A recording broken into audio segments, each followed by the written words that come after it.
எல்லோரும் ஒற்றுமையாக வாழ்ந்த ஒரு அழகான கிராமத்தின் மையத்தில் மிலோ என்ற சிறுவன் இருந்தான். மிலோ தனது துணிச்சலுக்கும் ஆர்வத்திற்கும் பெயர் பெற்றவர். தன்னைச் சுற்றியுள்ள உலகத்தை ஆராய்வதில் எப்போதும் ஆர்வமாக இருந்தார்.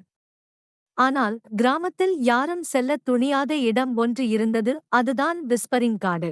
விஸ்பரிங் காடு ஆபத்தானது என்று எல்லோரும் ஏன் சொல்கிறார்கள்? இது மிகவும் அழகாக இருக்கிறது. பழங்கால மந்திரத்தின் ரகசியங்களை மரங்கள் கிசுகிசுக்கின்றன என்கிறார் என் பாட்டி. காட்டுக்குள் நுழைபவன் திரும்பி வரமாட்டான் என்கிறார் என் அப்பா. மைலோ மைலோ என்று காடுகளில் இருந்து ஒரு மெல்லிய ஒலி. ஆனால் மிலோ பயப்படவில்லை. மாறாக அவர் ஆர்வமாக இருந்தார். காடு ஆபத்தானதாக இல்லாவிட்டால் என்ன செய்வது? ஒரு சாகசத்திற்கு அவரை அழைத்தால் என்ன செய்வது? விஸ்பரிங் காட்டுக்குள் உண்மையில் என்ன இருக்கிறது என்பதை நான் கண்டுபிடிக்கப் போகிறேன். மைலோ காட்டுக்குள் ஆழமாகச் சென்றபோது கிசுகிசுக்கள் சத்தமாக வளர்ந்தன. ஆனால் அவை பயமாக இல்லை. அவர்கள் அவரை வரவேற்று மறைவான பாதையில் வழி நடத்தினார்கள். ஆஹா! இந்த மரம் மின்னுகிறது. நான் இதுவரை அப்படி எதையும் பார்த்ததில்லை. வரவேற்கிறோம் மிலோ.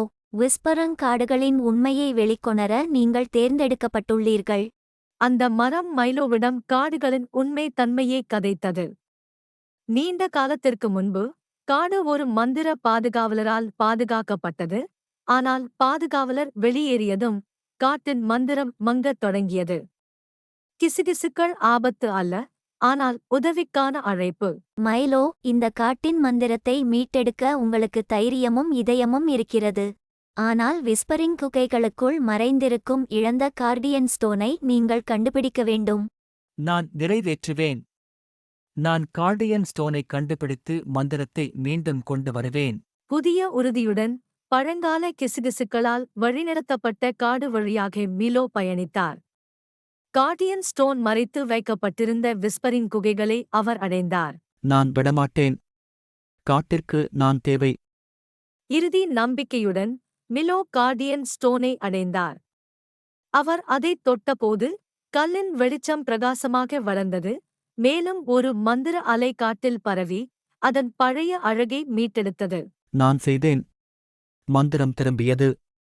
நன்றி மிலோ, நீங்கள் விஸ்பரிங் காட்டை காப்பாற்றியுள்ளீர்கள். உங்கள் துணிச்சலுக்கு நன்றி. மந்திரம் இப்போது வாழும். மிலோ ஒரு ஹீரோவாக தனது கிராமத்திற்கு திரும்பினார்.